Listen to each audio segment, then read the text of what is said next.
del nuevo curso y de esta primer desayuno. Tengo el honor de hacer la introducción porque José Luis Rodríguez se incorporará en unos breves minutos, pero no podía llegar al principio. Queremos agradecer en nombre del Fórum Europa al señor Iceta que aceptara nuestra invitación para participar hoy y también a don Pedro Sánchez, nuevo secretario general del Partido Socialista Obrero Español, que le va a hacer una breve introducción al principio. La tribuna es tuya, Pedro.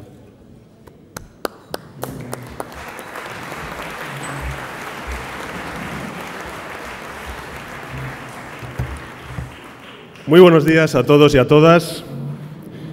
Muchas gracias también al Fórum de Nueva Economía por la invitación y darme la oportunidad de dirigirme a todos y todas vosotros y vosotras y sobre todo de presentar a un gran compañero como es Miquel Iceta. Yo también soy de los que cree que el desayuno es la comida más importante del día. Se lo decía hoy a mis hijas esta mañana. Es tan importante que hoy voy a desayunar 2 veces. Y claro, entonces me preguntaron con quién iba a desayunar y iba a repetir ese desayuno. Y les dije que con un grupo de amigos y de amigas que tenemos muchas ganas de escuchar a Miquel Iceta. Tantas que no las he podido acompañar hoy en su primer día de colegio y a pesar de que también tengo una reunión de grupo parlamentario a las 10:15 y por tanto aviso de que, en fin, probablemente tenga que marchar antes de que termine este desayuno, así que les anticipo mis disculpas. Ser padre tiene muchas ventajas. Una pequeña es que un día como hoy puede darte pie para poder iniciar una intervención como esta. Y otra mayor es que siempre te ayuda a pensar sobre cosas que son de verdad importantes en la vida personal y en la vida social.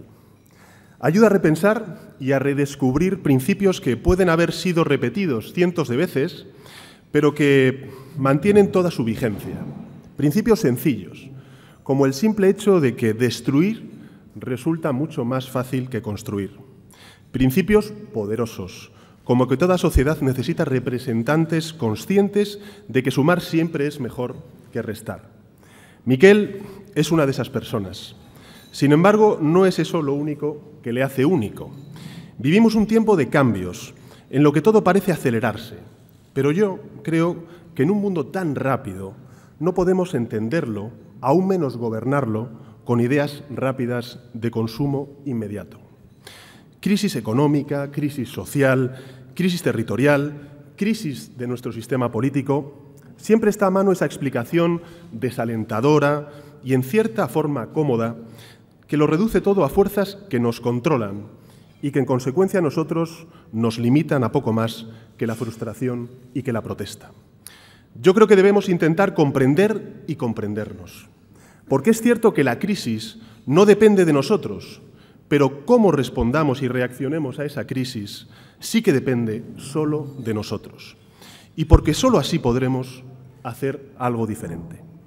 Y me pregunto si antes de la crisis no ocurrió algo que nos sigue aún hoy dañando. Si antes de la crisis social, de la crisis territorial, de la crisis política, no hubo una crisis de valores que poco a poco fue debilitando nuestra fuerza como sociedad y nuestra confianza en nosotros mismos. Porque había cosas, mejor dicho, que estaban ahí. El individualismo extremo, el culto al dinero rápido, la corrupción, el desinterés por el medio ambiente, la desatención a la cultura y a la educación, la erosión de la solidaridad y del compromiso. Todo aquello estaba aquí antes de que la palabra crisis lo ocupara todo. Todos lo veíamos ante nuestros ojos. La cultura del trabajo y del esfuerzo cediendo ante la cultura del pelotazo. La del futuro compartido cediendo ante el sálvese quien pueda. Por cierto, hoy sé, y estoy convencido de ello, de que ustedes van a hablar del caso Pujol. Y yo quiero dejar una cosa bien clara. Recientemente el presidente del Gobierno, Felipe González, ha afirmado que Pujol es inocente. Yo respeto mucho la opinión del expresidente González, pero discrepo. Un ciudadano, y más uno que se hace llamar o se hacía llamar molt honorable, que reconoce haber defraudado durante años millones y millones de euros, se puede denominar como se quiera. Pero ese fraude, para mí, es corrupción. Así de claro. Hacer cosas grandes, amigos y amigas, nunca ha sido fácil. Hace falta visión, proyecto, mucha honestidad y confianza en algo mayor que uno mismo.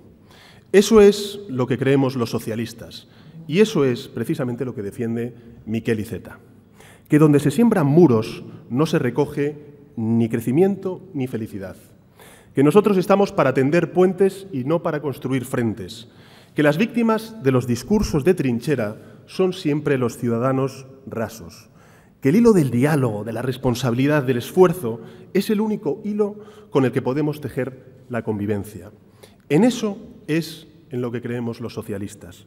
Pero sé que hay gente desconfiada, que intenta escuchar o esconder, mejor dicho, sus problemas atacando a otros, aunque esos otros seamos los únicos que hasta ahora hemos decidido ofrecer alguna salida al conflicto que está atravesando la sociedad catalana. Bien, Miquel, ya sabes que todos estos invitados y sobre todo los periodistas están sobre todo midiendo mis palabras y te advierto que también van a medir las tuyas para saber exactamente qué matices y qué distingos tenemos el secretario general del Partido Socialista y el partido del PSC. Así que para despejar dudas, yo, Miquel, te haría 3 preguntas fundamentales, de secretario general a primer secretario del PSC. La primera, ¿estamos tú y yo de acuerdo, Miquel, en que Cataluña tiene que seguir siendo parte de España? Segunda, ¿estamos de acuerdo en que esa consulta que plantea Mas conduce precisamente a un callejón sin salida a Cataluña? Y la tercera, ¿crees como yo que tenemos que reformar la Constitución española en la dirección federal? A partir de ahí, estando en esto de acuerdo el Partido Socialista Obrero Español y el PSC, cada cual es libre de marcar cualquier diferencia de matiz entre ambas organizaciones, pero para mí y para mi organización esto ya es más que suficiente. Creo, señoras y señores, que ha llegado el momento, la hora, de que los hijos de la democracia podamos vivir lo que vivieron los padres de la Constitución, la posibilidad de escribir sin miedo y construir con responsabilidad y con ilusión el destino que queremos compartir durante los próximos 35 años. Sin miedo, porque la situación no es fácil, pero el auténtico riesgo está en no hacer nada o en romperlo todo. Y con responsabilidad, sí, porque creemos enteramente en la democracia. Y en democracia la ley solo se cambia con la ley. Y con ilusión, con mucha ilusión, porque vamos a abrir un nuevo tiempo en el socialismo español y también en el conjunto del país. Los socialistas hemos iniciado ese nuevo tiempo y ahí, precisamente, ahí es donde Miquel Iceta resulta único. Es el líder imprescindible. Primero, para que pueda retomarse el hilo que decía antes del relato de la convivencia, el hilo de la conversación y del debate. Segundo, para lograr acuerdos. Y tercero, para desarrollar ese esfuerzo compartido que tanta falta hace en Cataluña y en España. Conociéndole como le conozco, os puedo asegurar que por muy altos que suenen el ruido y la furia durante los próximos días y semanas, nadie como él para escuchar a todos y a todas. Escuchar sobre todo a los que son más, a los que tienen palabra pero no tienen altavoces. Por eso su voz es la voz del entendimiento. Y como socialista y como ciudadano, os puedo asegurar que me siento orgulloso de que sea él quien lidere el PSC. Muchas gracias y os dejo con Miquel Iceta.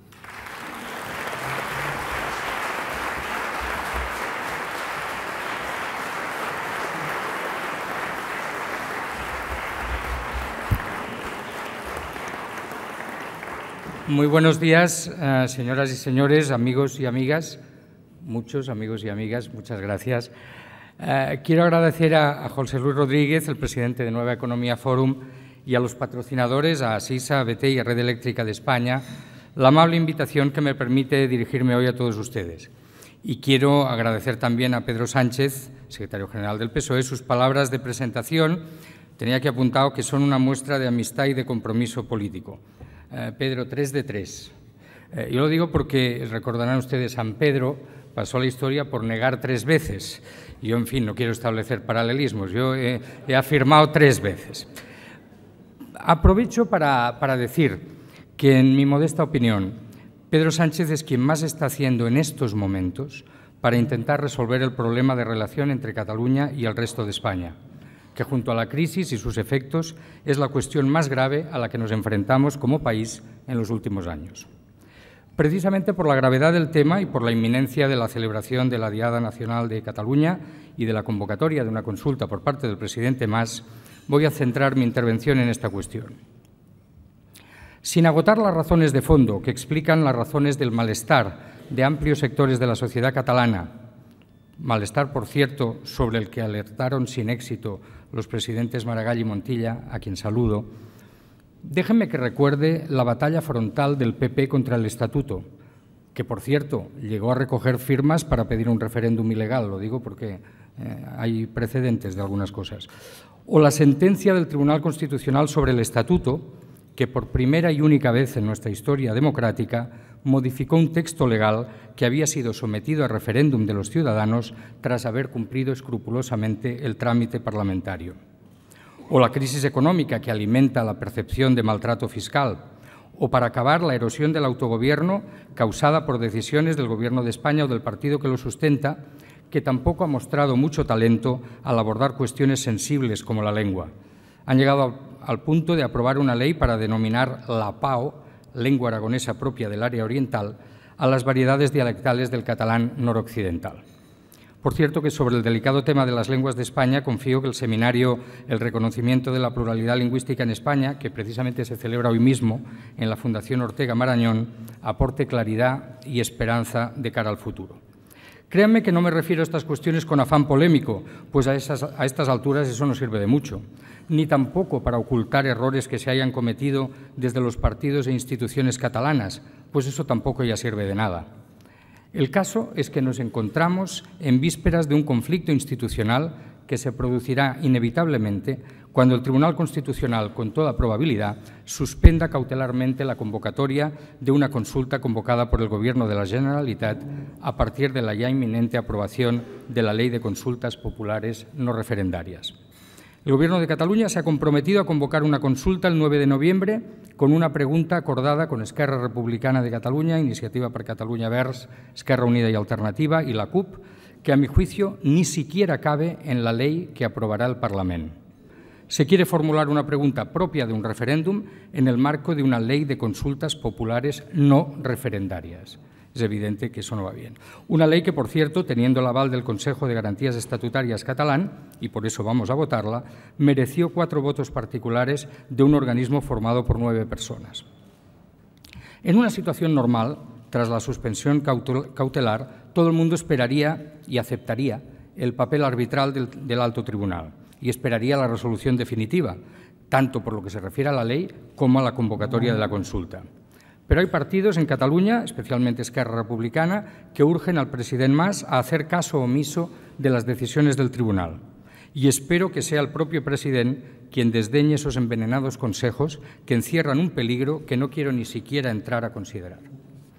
En todo caso, no podemos desconocer que son muchísimos los catalanes que desean votar, y lo veremos con motivo de la diada, pero han de saber también que muchos catalanes que no nos manifestaremos el 11 de septiembre decimos que no puede haber solución estable al actual desencuentro que no pase por someterla al voto ciudadano. Somos muchos quienes no nos resignamos al choque de trenes y reclamamos de los presidentes Rajoy y Mas un diálogo que, por lo que parece, es hoy totalmente inexistente. Yo quiero confiar en que en el periodo que se abrirá tras la más que previsible suspensión cautelar de la consulta por parte del Tribunal Constitucional pueda servir para retomar el diálogo entre gobiernos. Yo quisiera emplazar a los presidentes Rajoy y Mas al diálogo, que no se atrincheren en sus razones, que no busquen excusas en los errores de la otra parte, que abandonen cálculos partidistas y electorales, que no esperen a que se llegue a un punto sin retorno, que nos ahorren a todos un enfrentamiento sin sentido que a todos perjudicaría. Estando en Madrid, entenderán que me dirija especialmente al presidente Rajoy. Supongo que sigue con atención los preparativos del referéndum escocés y debe ver cómo en estos últimos días, y sin duda azuzados por encuestas que apuntan a un resultado incierto, David Cameron, con el apoyo de otros partidos, está proponiendo un nuevo acuerdo a los escoceses, demostrando que no se refugia en el inmovilismo, convencido de que un nuevo pacto es más beneficioso para todos que la secesión. Los socialistas, para evitar los callejones sin salida, proponemos soluciones concretas al problema en la senda iniciada por Alfredo Pérez Rubalcaba y Pere Navarro, que ha recibido el renovado impulso de Pedro Sánchez. La propuesta no es otra que una profunda reforma constitucional que sea sometida al voto de todos los españoles y pueda recibir el apoyo mayoritario de los catalanes. Las propuestas de corte federal ofrecen alternativas al actual desencuentro entre las instituciones catalanas y españolas, en un marco que proporciona soluciones a problemas del conjunto del Estado de las autonomías, aquejado de un exceso de conflictos competenciales, de profundas carencias en materia de cooperación entre las administraciones, de agravios económico-financieros, con el fallido papel del Senado como Cámara Territorial, etc. Es por ello que de forma muy breve quisiera exponerles los 4 ejes que, a mi juicio, deberían vertebrar una propuesta de reforma constitucional federal: reconocimiento, reglas, representación y recursos. Ya saben que aconsejan que utilicemos cuestiones memotécnicas, 4 R's. Primer eje, reconocimiento. No es el más sencillo, pero la reforma constitucional que conviene a España y a Cataluña debe asegurar tanto la unidad del Estado como el reconocimiento de la identidad nacional catalana, de su singularidad en el marco español, una singularidad que tiene raíces históricas profundas y se manifiesta especialmente en su lengua, su cultura, el derecho civil y las instituciones de autogobierno. Se trata de los derechos históricos ya recogidos en nuestro Estatuto y que, a nuestro juicio, deberían incorporarse también a la Constitución. Hago un pequeño paréntesis. Yo siempre digo, por favor, por favor, por favor, no a las guerras de banderas, pero en cambio, en la bandera de España se encuentra una cosa muy bonita, que al menos a mí me gusta mucho, que es su escudo. Y yo quiero una España que sea como su escudo, unida, pero respetuosa de los orígenes y las identidades diversas. Nadie es más que nadie ni nada menos que nadie, pero todos respetando cada uno como es y cómo se siente. El federalismo ayuda a eso. Segundo eje, reglas. La reforma constitucional que conviene a España deberá contener reglas claras que delimiten con precisión los espacios competenciales del Estado y las comunidades, permitiendo que éstas puedan desarrollar sin cortapisas las políticas públicas que tienen encomendadas, procurando la máxima proximidad, eficacia y eficiencia, evitando duplicidades e innecesarias interferencias del Gobierno federal o central, como ahora le llamamos. Tercer eje, representación. La reforma constitucional que conviene a España debe reformar profundamente el Senado, que debería convertirse en un Consejo Federal con presencia de los gobiernos de las comunidades, para que éstas participen de la política legislativa general y especialmente en el establecimiento de las normas de cooperación horizontal y de la financiación. Cuarto y último eje, cuarta R, recursos. La reforma constitucional que conviene a España debería recoger un federalismo fiscal basado en los principios de suficiencia, justicia y solidaridad que, entre otras cosas, asegure un trato económico justo para todos, incorporando el principio de ordinalidad, y que, a través del consorcio tributario que proponemos, otorgue a las comunidades que lo requieran la capacidad de recaudar y gestionar el conjunto de impuestos soportados en sus territorios, asegurando eficacia, transparencia y automatismo en los flujos fiscales entre comunidades y Estado. No nos cansaremos de defender esta propuesta, por mucho que algunos, que curiosamente no proponen nada, digan que es inconcreta. Les invitamos a leer con calma los Acuerdos de Granada, que son lecturas que pueden ampliarse con los importantes documentos elaborados por la Fundación Alfonso Perales o la Fundación Rafael Campalans. Si se aportan otras ideas, estaremos encantados de estudiarlas, discutirlas y construir también sobre ellas un nuevo acuerdo. Pero debo insistir en 2 elementos que me parecen de difícil refutación. El primero, así no podemos seguir. Y el segundo, cualquier solución de fondo deberá someterse al veredicto ciudadano. No nos cansaremos de repetirlo, no hay salida al actual atolladero sin diálogo, negociación y pacto. Esa no es la tercera vía, es la primera y, si me apuran, la única. Quienes piensan que las revelaciones del caso Pujol, una eventual renuncia de Mas o la derrota de Ciu en unas elecciones resolverán el problema, se equivocan. Tampoco desaparecerá el problema tras anular la consulta que se pretende convocar para el 9 de noviembre. El hartazgo de amplios sectores de la sociedad catalana es grande y sus causas diversas. Los avatares de tal o cual dirigente o de tal o cual partido pueden entorpecer el proceso, pero no harán desaparecer el problema de fondo. En algún caso pueden incluso complicarlo aún más. Acabo, para dar espacio al debate. Los socialistas estamos, lo he dicho ya y lo repito, comprometidos en la vía del diálogo, la negociación y el pacto. Tenemos propuestas concretas que aportar en ese esfuerzo y, tras nuestro propio proceso negociador, que no fue fácil, Estamos en condiciones de contribuir, PSOE y PSC, a la estabilidad y la inteligencia política necesarias para encontrar las soluciones que mejor sirvan a Cataluña y a España. Es nuestro deber, nuestra responsabilidad y nuestro compromiso. Muchas gracias.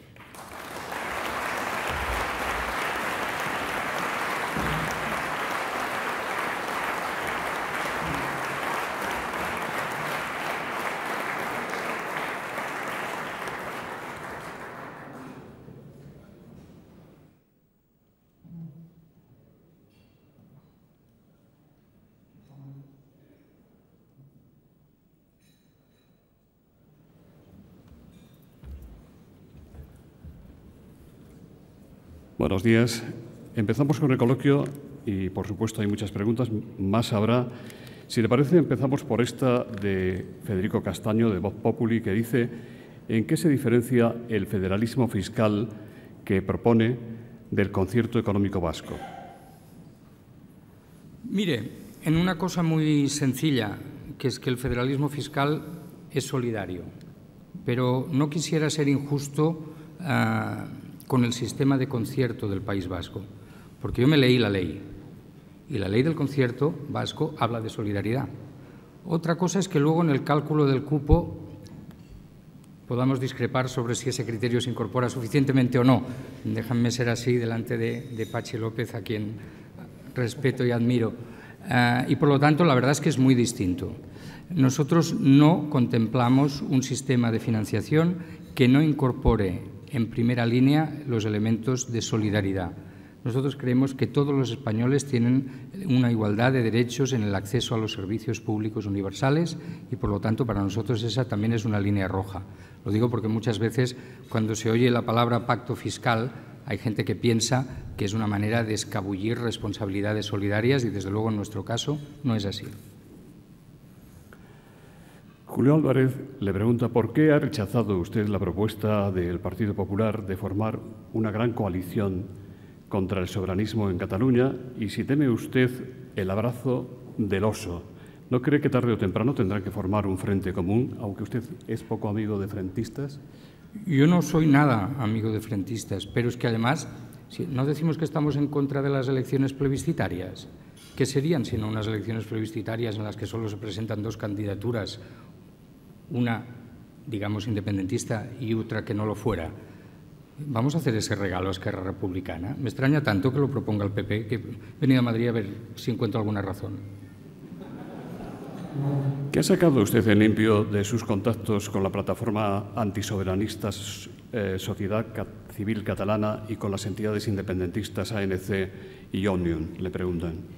Bueno, la verdad es que si he de valorar las dos a la vez, yo todavía con la Asamblea Nacional Catalana y con Òmnium me veo el miércoles, pero seguro que veré una gran distancia. Pero yo creo que hay una cosa importante que deberíamos entre todos cuidar, y es que el debate no sea solo político, partidario, sino que es un debate ciudadano, que es un debate también cultural y de ideas. Y en este sentido, que haya gente, hablando de sociedad civil catalana, que intenta precisamente arraigar en la sociedad unos determinados planteamientos no separatistas de convivencia, yo creo que es una cosa a valorar positivamente. Ahora, me remito también a mi respuesta anterior, no arreglaremos el problema cada uno cavando una trinchera a cual más honda. Y, por lo tanto, nosotros lo que pretendemos es, sin pretender una equidistancia, pero sí una capacidad de interlocución con todos. Y la verdad es que estoy contento de que al menos hasta ahora he conseguido mantener esa interlocución con todo el mundo y si eso puede ser útil, la verdad es que me daré por satisfecho. Fernando Jáuregui, de diariocrítico.com, le pregunta si debería una comisión de investigación sobre Jordi Pujol investigar también a Artur Mas, como sugieren algunos. ¿No es lo primero acabar con la corrupción oficial en Cataluña? Más preguntas sobre este tema. Ana Martos le dice, ¿qué cree que dirá de nuevo Pujol en su tardía comparecencia en el Parlamento de Cataluña? Álvaro Sánchez, el nuevo secretario de organización del PSOE, acaba de señalar al PP como encubridor histórico de las actividades ilícitas del expresidente.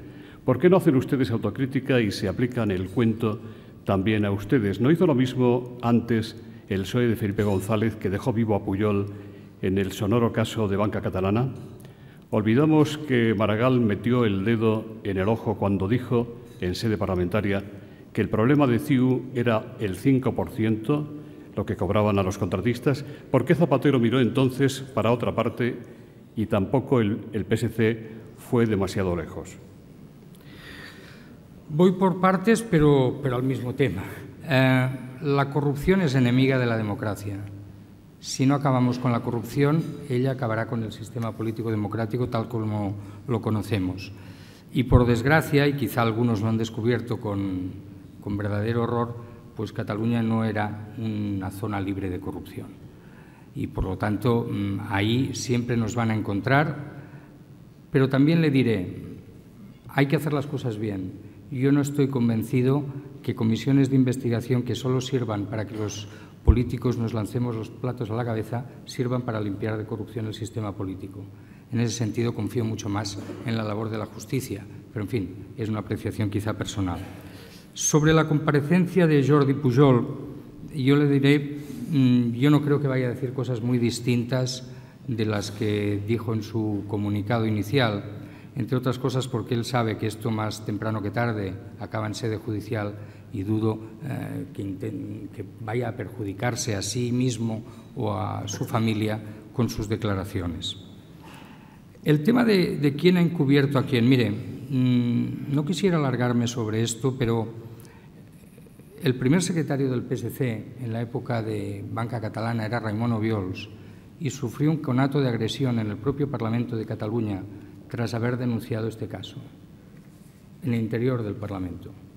Y cuando salió fue recibido a gritos de manifestantes convocados por Convergencia Democrática de Cataluña que gritaban «matadlo, matadlo» en catalán. Lo digo porque cuando algunos dicen que nosotros hemos encubierto, lo que nosotros no hemos podido hacer son dos cosas: utilizar Banca Catalana contra Pujol y encubrirlo. Las dos a la vez no. Y la verdad es que no lo hicimos ni una cosa ni la otra. Sobre el 3%, mire, yo estaba, y además yo debe salir en las fotos, cuando Pasqual Maragall, el presidente Maragall, hizo esta declaración en el Parlamento. Yo me debía sentar, si no justo a su lado, en el escaño siguiente, porque entonces yo era portavoz del Grupo Parlamentario Socialista, y cuando se sentó le pregunté, ¿tienes pruebas?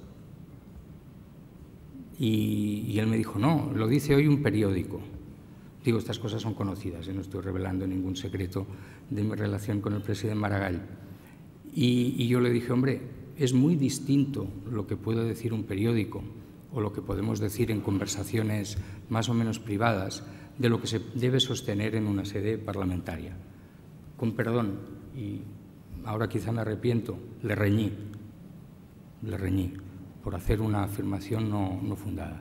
Debo decirle que nadie encontró después las pruebas que sustentaran aquello, lo cual no quiere decir que no hubiera sucedido, como por desgracia parece que vamos a comprobar. Yo me acuerdo cuando pasan cosas como estas, bueno, muchas más ustedes entenderán, de mi difunto padre, que yo siempre que me preguntaba una cosa, que era vasco, y yo le decía, creo, me decía, creer es no saber. Y yo creo que cuando uno intenta hacer acusaciones de corrupción, ha de saber, ha de tener los datos que permitan sustentarlas y, si tiene solo indicios, tiene la obligación de comunicarlos a la justicia, o incluso en Cataluña tenemos un organismo que no existe en otras comunidades autónomas, que se llama Oficina Antifraude, que allí se pueden hacer denuncias anónimas y sin necesidad de aportar mucho dato, sino meramente una sospecha. O sea que yo creo que encubrimiento no ha habido, pero no quiero escaparme de la cuestión. Yo creo que en Cataluña el caso Banca Catalana hizo mucho daño, porque actuó como de vacuna. A partir de entonces, cualquier insinuación, a veces incluso indicio, era presentado como un ataque a Cataluña. Y muchos, y me incluyo, quizá interiorizamos demasiado esa doctrina. Eso es cierto. Pero viene de ahí. Ahora quizá ha caído el velo, quizá podremos recuperar todos autoexigencia y espero que también autoestima, porque el caso que nos ocupa, el caso Pujol, lo que está privando a la sociedad catalana es de autoestima. Y una sociedad sin autoestima es una sociedad que tiene las cosas todavía más difíciles. Por lo tanto, nosotros vamos a estar en todo lo que sea trabajar por la transparencia, por dotar a la sociedad catalana y española de las mejores garantías para que casos así no puedan reproducirse o para que, si se producen, sean detectados y castigados cuanto antes.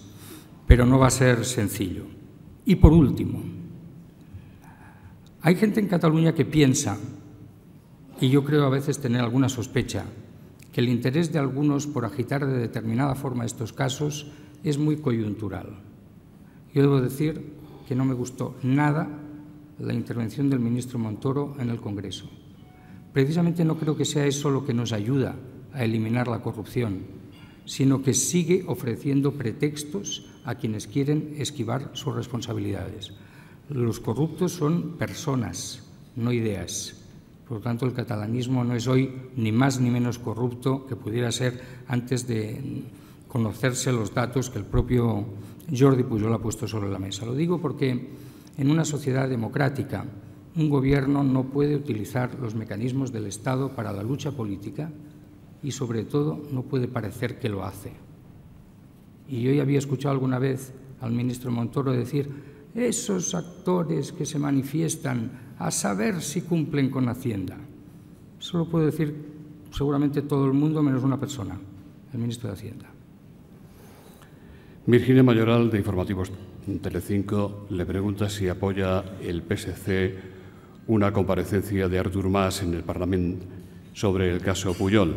Eso es lo que pidió ayer la presidenta del Partido Popular en Cataluña. Enric Sopena, director del Plural.com, dice: ¿cree que Artur Mas es un político acabado y con ERC en la cumbre del poder?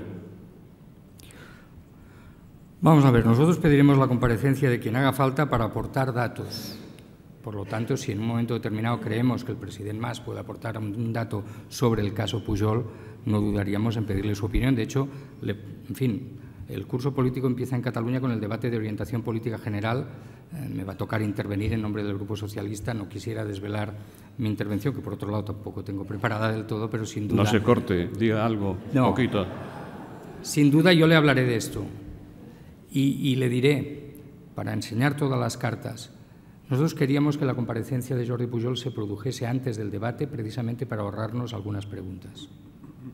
Su no comparecencia nos obliga a ellas. Ahora, dar el automatismo de que por eso vamos a pedir…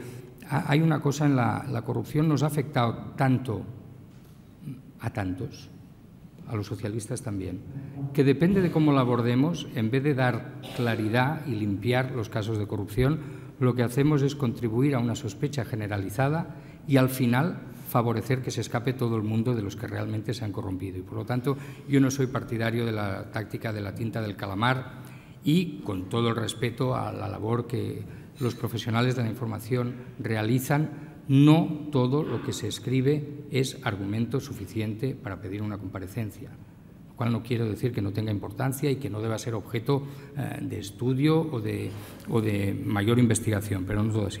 Sobre si el presidente Mas está acabado, vamos a ver, el presidente Mas ha fracasado.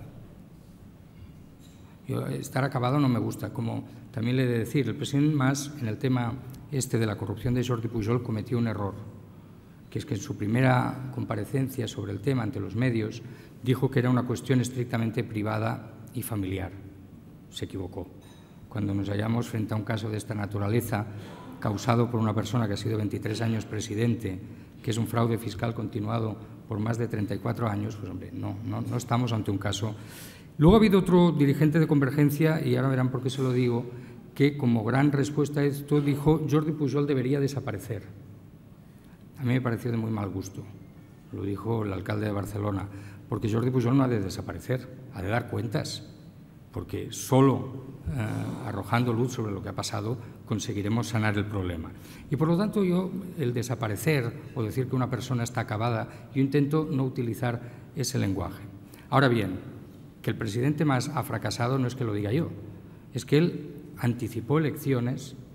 La anterior legislatura catalana no llegó a 2 años de duración, pidiendo una mayoría extraordinaria y no solo no obtuvo la mayoría extraordinaria, sino que retrocedió 12 escaños.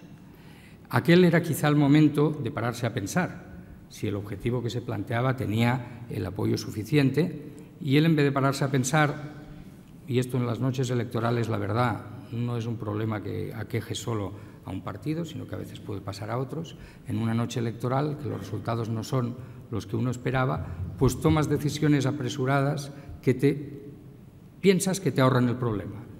Y como pasa a veces, en vez de ahorrarte un problema, te generan tres. Y la decisión que él tomó, que es de abrazarse a Esquerra Republicana sin pedir la corresponsabilidad de gobierno a Esquerra Republicana, yo creo que ha sido un error fatal.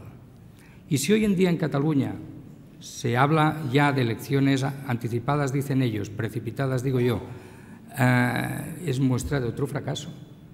En Cataluña pasa una cosa muy curiosa. El presidente Mas dijo, no, quiero negociar un pacto fiscal. Me dicen que no, pues pido una consulta. Y ahora parece que dicen, me dicen que no, pues pido la independencia. Bueno, no parece el mecanismo más sensato para hacer política. Por lo tanto, yo creo que él se ha equivocado de estrategia. Pero a mí, la verdad, eso me preocupa relativamente poco. Lo que sí que me preocupa es que de ese error se deriven perjuicios para mis conciudadanos y para mi país. Y, por lo tanto, todas las propuestas, todas las ideas que nosotros lanzamos, hay gente que las está interpretando en clave de que queremos salvar a más. No, nosotros no queremos salvar a nadie, no nos sentimos unos salvapatrias, pero en cualquier caso, lo que nos guía al hacer esas propuestas es el servicio a los catalanes, no a más, que yo creo que tiene muy difícil corregir un rumbo tan equivocado como el que lleva. Y que ha fracasado, y acabo, es porque esta legislatura él consideraba que era la legislatura de la consulta. Y consulta, de la forma que está llevando en las cosas, no la va a haber. Y, por lo tanto, será un siguiente fracaso que parece que le llevaría otra vez a anticipar elecciones. Yo por eso me he atrevido a decir que si se ve obligado a anticipar elecciones otra vez, no debería presentarse. Uno puede acumular algunos fracasos en la vida, pero, en fin, tampoco hacer de ello su profesión. Y por lo tanto, en eso yo le pediría que intente acabar la legislatura. Y si me permiten, y abuso de su paciencia, ¿por qué yo creo que no habrá consulta? Porque se han cometido errores muy grandes. Primero, él decidió que la consulta tenía que producirse el año 2014 para coincidir. Nosotros a veces, se ha dicho a veces, ¿no?, que los catalanes nos pierden la estética. No es verdad, nos gusta el diseño. Pero es verdad que dicen, bueno, como es el santo de mamá, cenamos fuera. Pues como es el 300 aniversario del 2014, haremos la consulta. Eso era un poco teniendo en cuenta que había mayoría absoluta del Partido Popular, que no era un contexto político muy favorable. Ese fue el primer error, pero ese lo cometió el día de las elecciones por la noche, cuando vio que lo que había pedido a los ciudadanos no lo había obtenido y buscó una huida hacia adelante, que no estamos frente a otra cosa. Segundo error, plantear la cuestión en términos de soberanía, declaración de soberanía del Parlamento. Que quede claro, nosotros lo que queremos es a la que podamos irnos, porque podemos decidirlo solitos. Y esa era la carta de presentación para negociar luego la autorización de un referéndum. Hombre, no parece lo más razonable. Y luego 3, dice, por si fuera poco, fijo fecha y pregunta y ya me vendréis a ver. Y efectivamente, parece que el presidente Rajoy le va a ver y hoy nos dice en algún medio de comunicación, lo había leído ya en otro, cómo. Por lo tanto, de la manera que se han hecho las cosas, es imposible que haya una consulta. Y, por lo tanto, él habrá fracasado nuevamente. Yo creo que Cataluña no puede ya permitirse más fracasos del presidente Mas. Y, por lo tanto, o produce una revisión muy significativa, muy seria, muy radical, si me apuran, de su estrategia, o lo mejor que podría hacer es irse. ¿Se ve usted en un gobierno de coalición con CiU en alguna hipótesis o escenario como estuvieron los socialistas en el País Vasco con el PNV? Mire, yo conozco un poco el País Vasco, desde luego mucho menos que Pachi, pero yo creo que el recuerdo con el tiempo de aquel gobierno PSOE-PNV no es malo, Y desde luego la fase de gobierno presidida por Pachi López tampoco. Por lo tanto, cuando los socialistas hemos estado en el Gobierno de Cataluña, las cosas han ido mejor. Es verdad que hemos estado poco tiempo, es verdad que, en fin, no estábamos solos, aquellos solo en compañía de otros, pero lo que nosotros hicimos, la verdad, y luego a veces se produce esta especie de maldición, que es que otros vendrán que bueno te harán. que es que los que han venido después, pues resulta que se han endeudado más, han hecho mucho menos, han recortado y nos han metido en un callejón sin salida, con lo cual…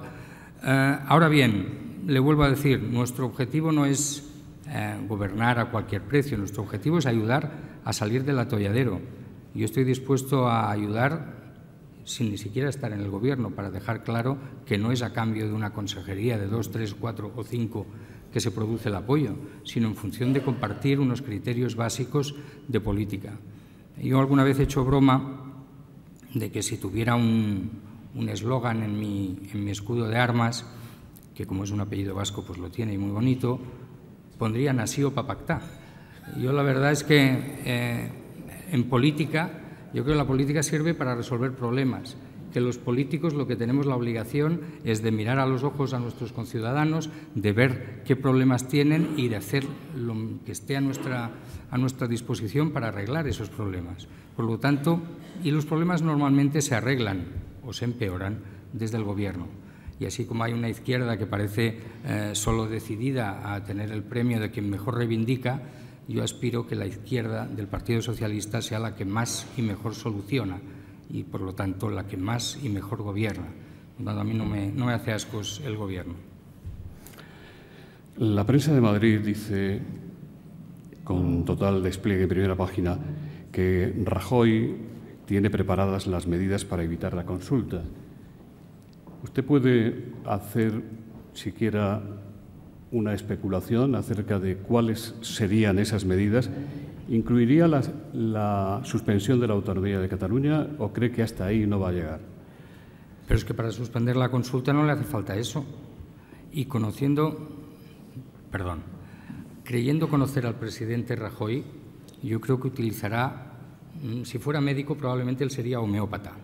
Quiero decir que hará lo justo y nada más, lo justito, y que lo hará en el momento que toque y con cara de que no le ha tocado más remedio y de que le han molestado sobre otra cosa más importante que quería hacer en esa circunstancia. O sea que no me da miedo. Ahora, se ha dicho, se puede recurrir la convocatoria, se puede recurrir la ley, el Tribunal Constitucional, cuando quien recorre es el Gobierno del Estado, suspende automáticamente, por lo tanto no…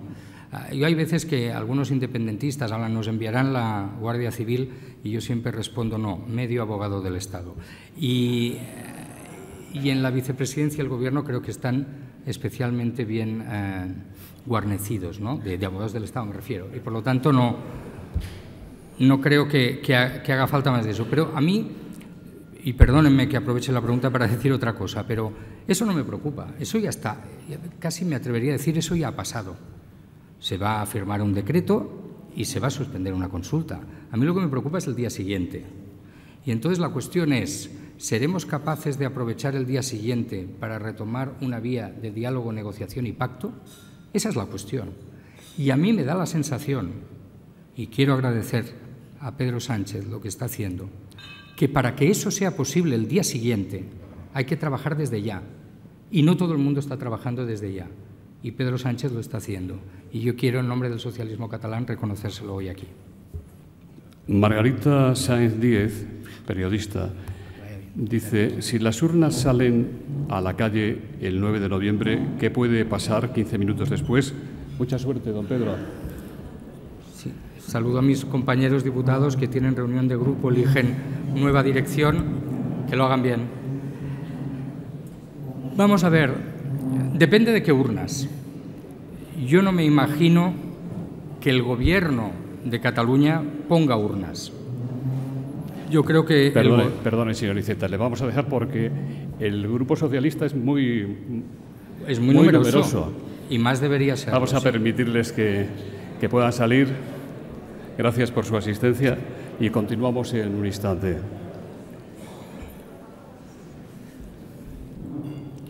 Don Miguel. Sí, les decía que depende de qué tipo de urnas. Yo no me imagino que vayan a ser urnas puestas por el Gobierno. Un Gobierno no puede salirse de la ley, porque a partir de entonces pierde su propia legitimidad como Gobierno. Por lo tanto, doy por hecho que eso no sucederá. Pudiera suceder que alguna entidad decidiera organizar, de forma, por así decir, privada, una consulta. En Cataluña hemos tenido muchas hace ya unos años, pero eso carece de la validez jurídica y de la legitimidad democrática y, por lo tanto, no resolvería el problema, al margen de que a mí me parezca mal, porque creo que es contribuir al engaño de la gente, pero es que además no solucionaría el problema. Al día siguiente de esa consulta estaríamos exactamente donde estamos. Por lo tanto, yo creo que los ejercicios que no sirven de nada, pues solo conducen a la melancolía y mejor que nos la ahorremos. Ni melancolías, ni frustraciones, ni enfrentamientos. Busquemos otro camino. Eso es lo que estamos diciendo nosotros y no nos cansaremos de decirlo. ¿Qué cree que va a pasar el 9 de noviembre en Cataluña? Le pregunta Ketty Carat. Sí, mire, a ver si consigo explicarme bien. A mí el 9 me preocupa poco. Si a mí me preocupa, todo esto va a pasar antes.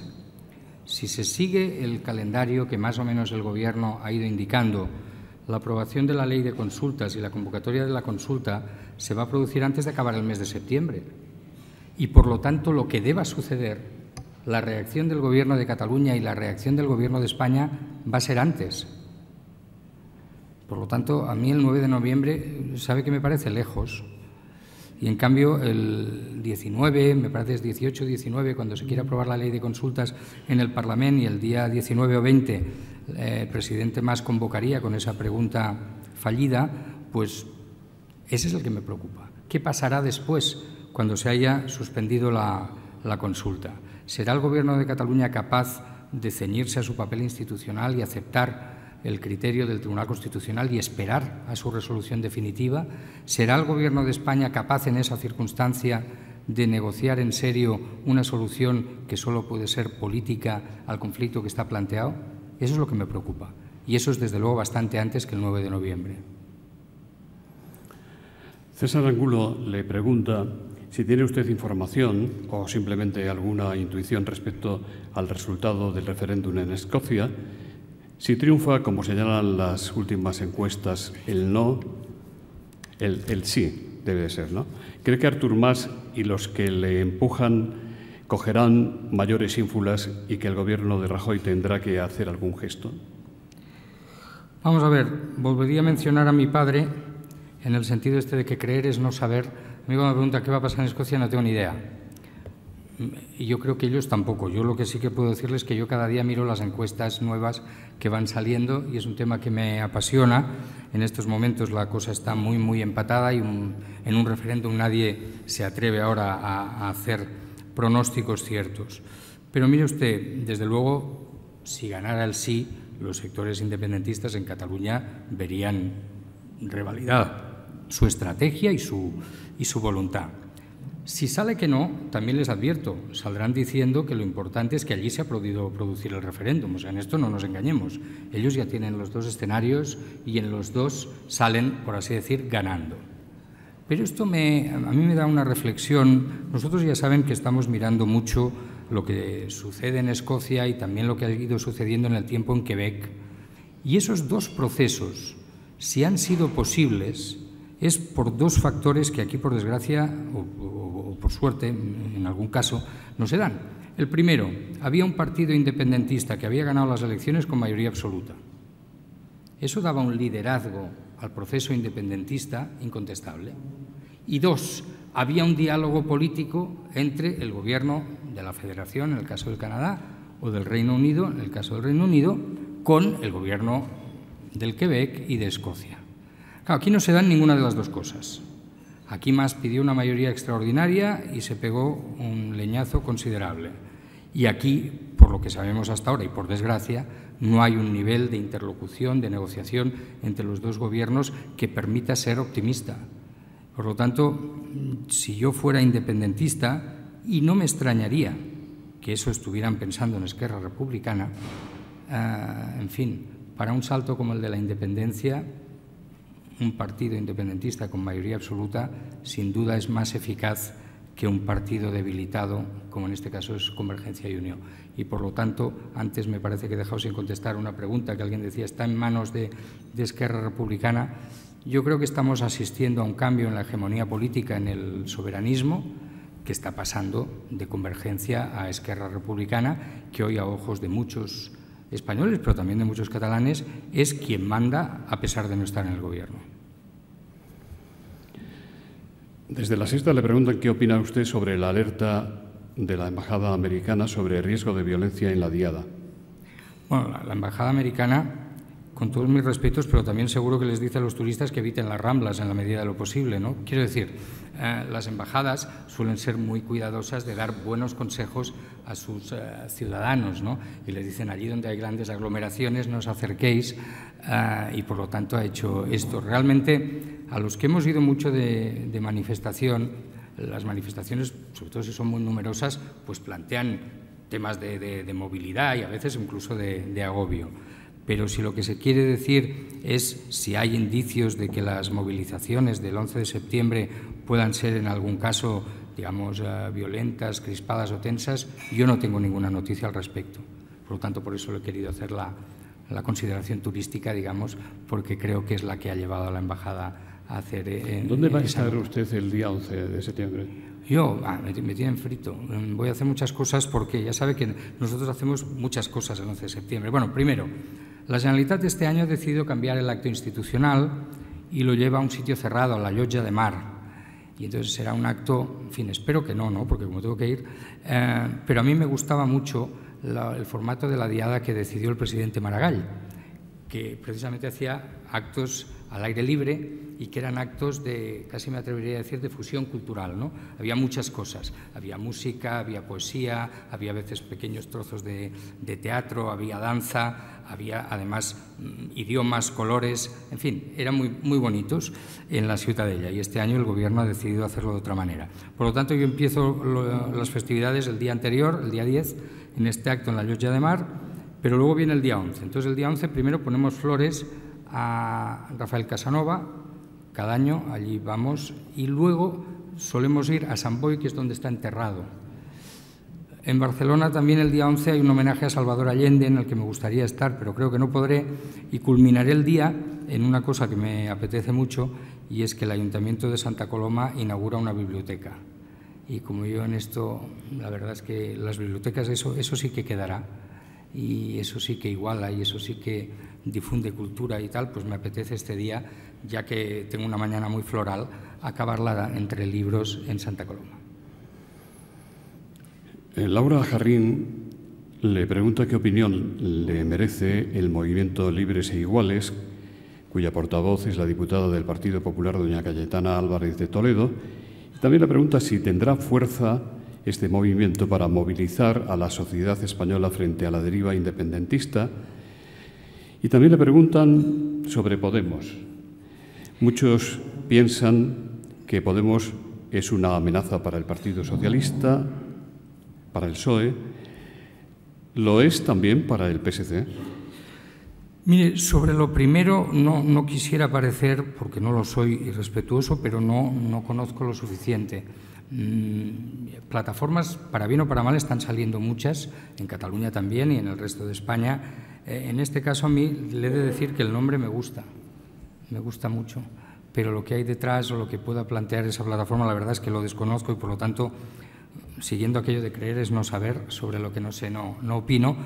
Sobre Podemos, si me permiten otra anécdota, yo cuando era pequeño y a veces iba por la calle y veía un escaparate, se ve que cogí un vicio y es que preguntaba Podemos, en el sentido de si podíamos pagar lo que había allí. Y bueno, muchas veces era no, pero en fin, preguntaba. Yo no sé si Podemos puede.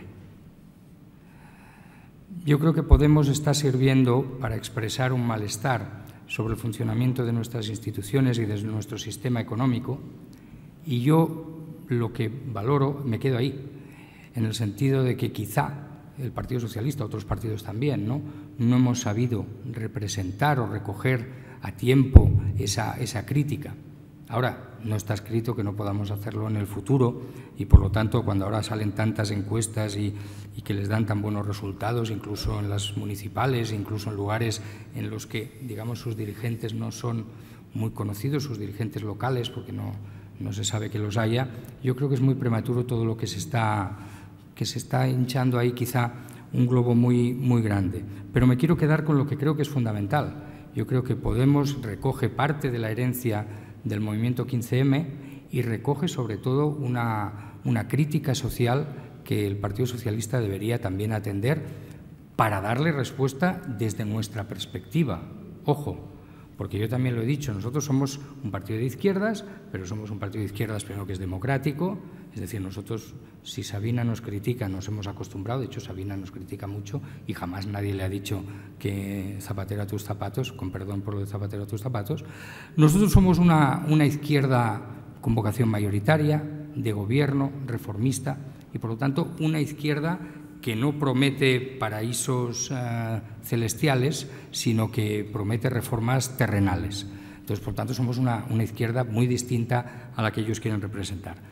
Pero a mí no me preocupan ellos, repito, me preocupan los ciudadanos que han creído que votando Podemos estaban dando un toque de atención muy profundo y expresando un malestar que quizá nosotros no hemos sabido recoger o interpretar a tiempo y que ahora nuestra responsabilidad es también responder a esa inquietud social y ciudadana y yo confío que la nueva dirección del Partido Socialista Obrero Español lo hará y lo está haciendo ya, de hecho, con su actuación.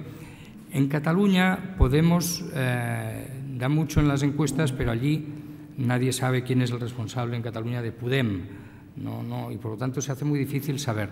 En Cataluña hay una recomposición de las fuerzas de izquierda, surgió primero la CUP, luego ha salido algún fenómeno en Barcelona ciudad y por lo tanto yo creo que estamos en una cierta recomposición de la izquierda a la izquierda del Partido Socialista, pero que quizás es muy pronto todavía para sacar alguna conclusión, digamos, definitiva de ese camino que están haciendo.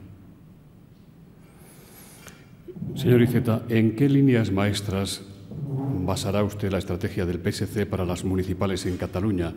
¿Se celebrarán primarias para determinar el candidato en Barcelona y otras ciudades, al menos en las capitales de provincia y ciudades más importantes?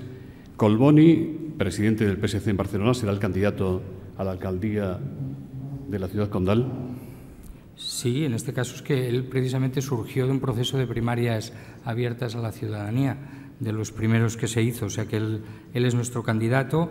En otros lugares se han hecho ya las elecciones primarias, en otros todavía están pendientes, pero en general nosotros nuestros candidatos los elegimos así, sobre todo cuando hay más de uno, cuando no, pues buscamos un mecanismo menos gravoso. Nuestra estrategia va a ser muy sencilla. Nosotros tenemos una trayectoria municipal muy larga. Nosotros, en los lugares que gobernamos, en general, la satisfacción ciudadana sobre la gestión es buena y eso es nuestra fundamentación y nosotros vamos a situar las elecciones municipales en el terreno que les corresponde, que son elecciones municipales, para elegir gobiernos de las ciudades. No son una ocasión, digamos, para pedir la independencia ni para dar los premios a los que mejor reivindican, sino a los que mejor saben resolver los problemas de la gente. Y eso va a ser nuestra estrategia y nuestra línea de campaña, poner las ciudades y pueblos en primer lugar, en el primer plano, y la política municipal, con lo bonito, apasionante y difícil que tiene en estos momentos, en primer plano, e intentando que las otras polémicas que suelen, digamos, ocupar mucho el espacio público y de opinión, pues pasen a un segundo, un tercer término, precisamente para que los ciudadanos puedan decidir quiénes mejor solventan los problemas a nivel de cada municipio. La última pregunta la hace César Oliver. Dice, usted se lleva bien con Pedro Sánchez. Qué lástima, don Pedro se ha ido. ¿Durará la luna de miel? ¿Se han conjurado todos los peligros y amenazas que hubo sobre la escisión del grupo parlamentario y el alejamiento del PSOE? ¿Por qué ahora va a ser distinto si Pedro Sánchez, en lo referido a Cataluña, sigue básicamente en la línea de Rubalcaba? Bueno, es que ya nos entendíamos con Rubalcaba. Yo ahora porque no está, y cuando una persona no está se tiende a olvidarla muy rápido. Pero de lo que les he dicho, pues de Alfredo debe ser el 85%, va, por decir algo. O sea, y de Alfredo y de Pere Navarro. O sea, nuestra gran apuesta por una reforma constitucional federal, en esto yo, permítame que le diga, vivo un poco de renta, porque el trabajo lo han hecho otros. Yo ayudé en algo, pero en fin, era de otros. Y por lo tanto, yo creo que la base del entendimiento es esta. Pero fíjese, ahora a mí me gusta a veces dar saltos mortales. Ustedes saben que la canciller Merkel es de un partido que es la CDU, que no se presenta en toda Alemania. En Baviera se presenta con otro nombre, que es otro partido, que es la CSU. Nadie ha dudado jamás que la canciller Merkel, bueno, ahora además tiene una coalición con el SPD, ¿no? Pero cuando gobernaba en solitario, gobernaba en coalición. ¿Y por qué nunca han tenido...? Bueno, primero porque son alemanes, que esto es una cosa para ellos muy importante y se entienden y trabajan mucho y hacen muchos papeles, pero porque compartían unos mismos valores esos dos partidos y decidieron en un momento determinado organizarse de esa manera porque entendían que así reflejaban mejor a sus sociedades. Con eso, ¿qué quiero decirle? Con el Partido Socialista Obrero Español nosotros nos vamos a entender y a pelear siempre, pero con ellos, no con otros. Y digo pelear porque a veces alguna diferencia habrá que encontrar. Yo todavía a Pedro no se la he encontrado, pero seguro que encontraremos algo. Pero nosotros lo que queremos es construir. Fíjese usted, yo soy federalista. Imagínese usted con qué cara me presento yo en Cataluña diciendo que soy federalista sin poder presentarles con gente del resto de España que lo sean.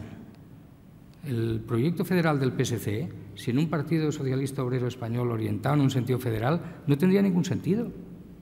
Y le he de decir, oferta soberanista en Cataluña no falta, abunda.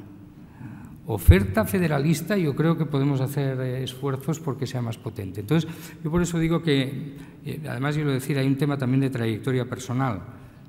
Yo he sido federalista siempre. Y por lo tanto, ¿qué quiere decir eso? Pues que en Cataluña algunos me llaman botiflé y que cuando vengo aquí se empeñan en que soy nacionalista catalán. Bueno, es lo que nos pasa a los federalistas, ¿no? Que como intentamos movernos en unas categorías incluso de pensamiento distintas, pues a veces somos muy incomprendidos. Pero yo siempre he defendido y defenderé una alianza estratégica lo más estrecha posible entre el PSC y el PSOE.